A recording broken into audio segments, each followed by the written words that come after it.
상대의 공격을 끊어내는 것도 중요한데 차단수는 본인이 아웃이 안 되는 범위 내에서 차단을 해야 합니다. 지금은 너무 사이드까지 가서 차단을 하려고 했는데 오히려 바로 공격을 당할 수 있기 때문에 너무 사이드까지는 안 가는 게 좋습니다. 그리고 피할 때는 우리 편 선수가 있는 방향이 아닌 이 방향으로 움직이는 걸 추천하는데 그 이유는 일단 우리 편 선수들과 겹칠 일이 없고 상대의 공격을 피하기만 하면 공격권을 우리 팀이 가져올 수 있기 때문입니다. 더 자세한 사항은 차단수 편에서 한번 다뤄보도록 하겠습니다. 이 장면에서는 제가 두 가지를 이야기할 건데 내야 공격수, 차단수, 외야수의 움직임을 한번 잘 살펴보도록 합시다.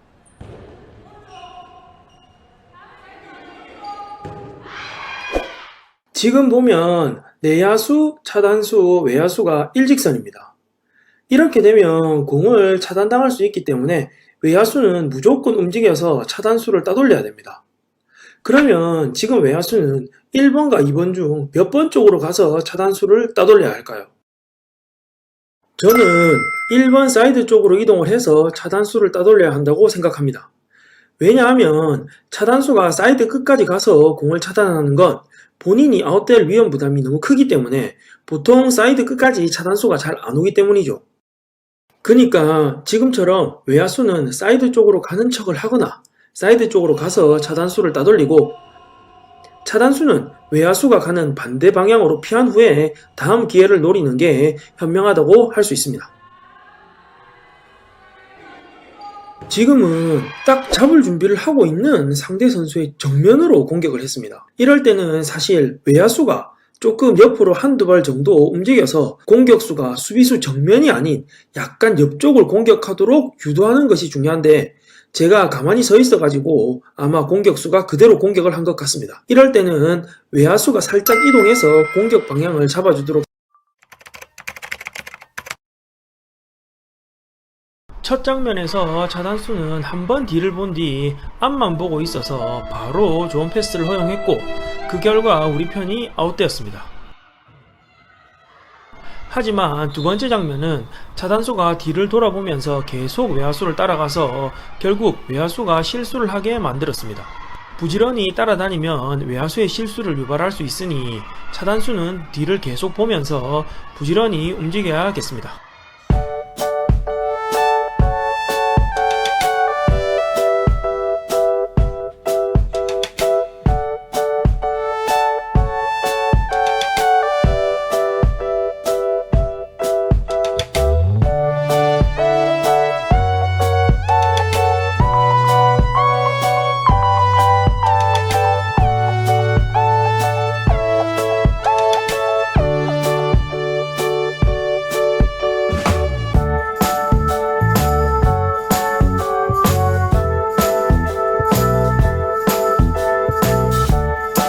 여러분들 4-3-2-1 4-5-1 자, 축구에 나오는 포메이션인데요. 여러분들 혹시 피구에도 포메이션이 있다는 사실을 알고 있나요? 오늘은 각 위치의 선수들이 해야 되는 역할과 피구 포메이션들의 종류를 알아보도록 하겠습니다. 일반적으로 피구에서 나오는 공격 형태입니다. 외야 쪽에 한 명이 나가 있습니다. 공격을 주로 담당하죠. 내야의 앞쪽에는 3명의 내야 공격수가 나가 있습니다. 패스를 돌리고 가끔씩 내야에서 공격을 합니다. 파란색은 상대편 선수들입니다. 노란색은 피구공이고요. 그리고 뒤에 있는 선수들, 이 선수들이 바로 커버수들입니다. 신종초.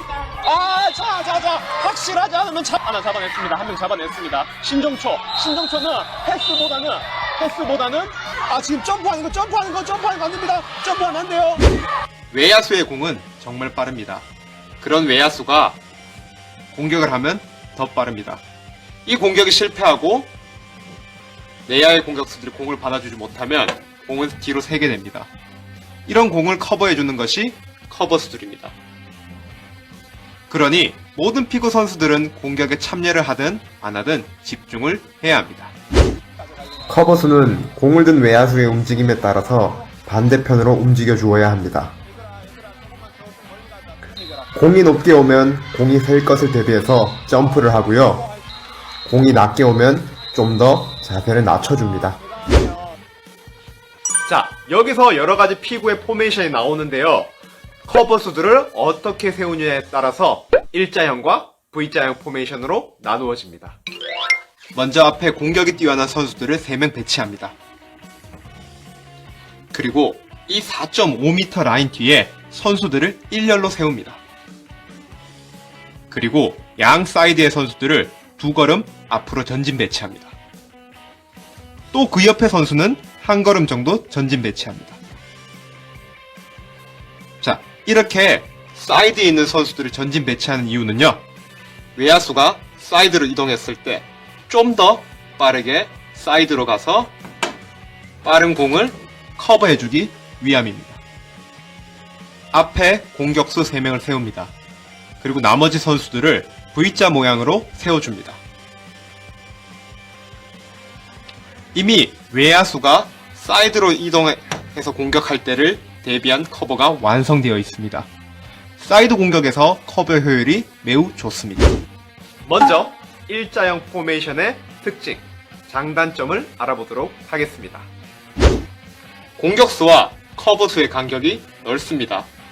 외야수의 공격을 내야 공격수가 놓치더라도 커버수들은 공의 궤적을 보고 움직일 수 있는 여유가 생깁니다.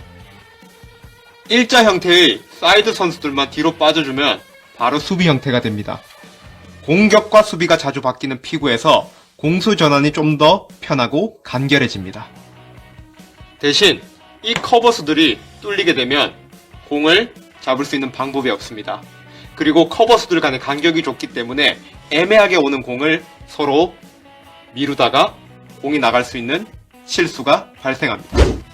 다음으로 V자형 포메이션의 특징, 장단점을 알아보도록 하겠습니다. V자 형태를 유지하면 공을 잡지 않고 튕겨만 줘도 옆에 있는 친구가 잡아줄 수 있습니다. 일자 형태에서는 커버가 뚫리면 뒤에서 잡을 사람이 없지만 V자 형태에서는 앞선에서 커버를 해주지 못하더라도 옆에 있는 선수가 이동을 해서 이 공을 커버해줄 수가 있습니다. 대신 상대 공격수와 거리가 가까워서 상대가 수비를 성공하고 바로 돌아서 공격을 할 수 있는 선수가 많아집니다. 그만큼 다시 수비로 돌아갈 때의 위험성이 생깁니다. 그리고 수비로 전환할 때 이렇게 다시 수비로 전환을 할 때 이동 거리가 멀기 때문에 체력 소모 또한 무시할 수 없습니다. 그래서 최고의 포메이션은 무엇이냐? 정답은 없습니다. 꾸준한 연습으로 우리 팀 색깔에 맞는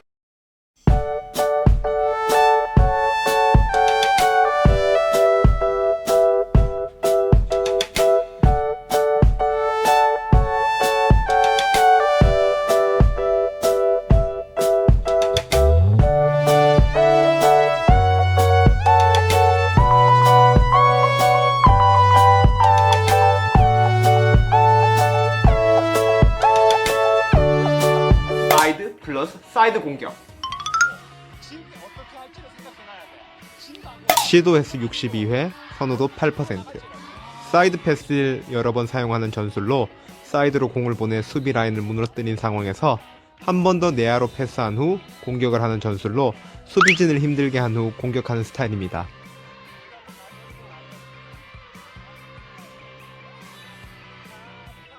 상대를 교란해 확실한 상황을 만들어 공격을 하는 전술인데요. 패스가 화려한 만큼 중간에 패스를 놓치는 상황이 발생할 수 있어서 선호도가 낮습니다. 공격 성공률은 48%.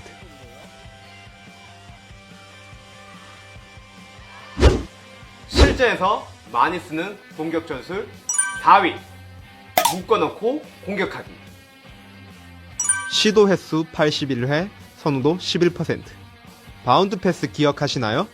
바운드 패스는 얼핏 보면 공격 같아 보입니다. 수비수는 바운드 패스를 끝까지 보면서 피해야 하다 보니 멀리 도망가기 힘들어집니다. 그렇게 바운드 패스로 수비수를 묶어버린 후 공격하기 용이한 상황에서 피니시해버리는 거죠.